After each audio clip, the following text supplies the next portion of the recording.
So I was playing Rise of the Tomb Raider, now it's finally come out on PS4 and really enjoying it, and it got me thinking about the new film version the wonderfully named Raw Athag is doing with Alicia Vikander. And then I tried to remember what the Angelina Jolie Tomb Raider films were like. I'd seen them both in cinema, and for the life of me, I couldn't remember a damn thing about them. Though I do remember that I actually quite enjoyed them, though I was very young at the time. A cursory glance online shows that at the time people actually complained Angelina Jolie was a poor fit for the role, which is mental. Though I guess as an American, people were conscious she wouldn't pull off the accent, and that Roger Ebert actually quite enjoyed them, though they generally had a poor response from critics. So I decided to revisit them both. As though I didn't expect much with them being video game films and all, they actually are very interesting from an action film point of view. They were pretty much what elevated Angelina Jolie into superstardom, with a very strong female role. They are directed by the guys behind Con Air and Speed respectively, and along with the Mummy films, are really the only archaeology-themed action adventures to find any real success since the glorious Indiana Jones trilogy. So how do they hold up watching them now? Well, spoiler alert, they're not great.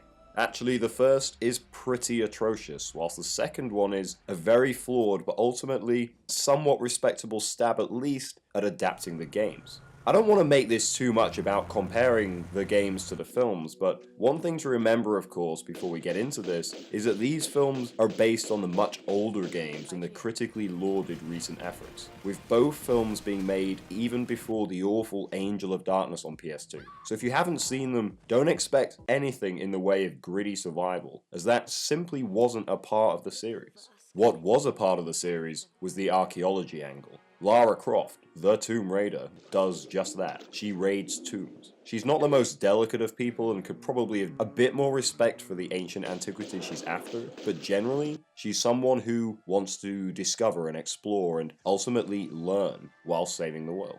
You would not know that from the first film. Lara doesn't do anything resembling tomb raiding for about 40 minutes, and she's beaten to that tomb by the bad guys. The first bit of action is her fighting a fucking robot. A robot she can use as a stereo.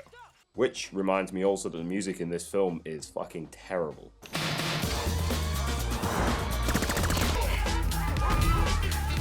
And hell, the first time you hear of Lara really even considering doing any tomb raiding or adventuring of any kind, she seems pretty against the idea and bored of it all. Egypt again. It's nothing but pyramids and sand.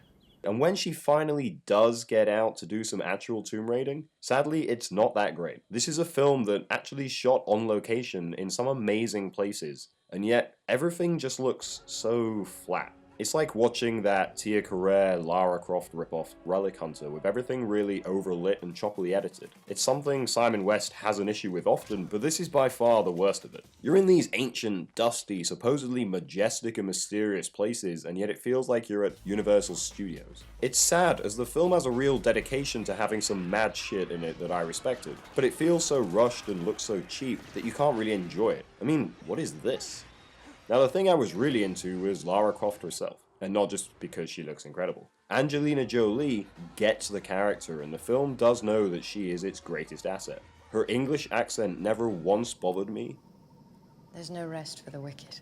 And she looks the part completely. You can see why this role really shot her into superstardom, even if the film around her kind of sucks. With the second film, Cradle of Life, they do try to fix a lot of the issues of the first film.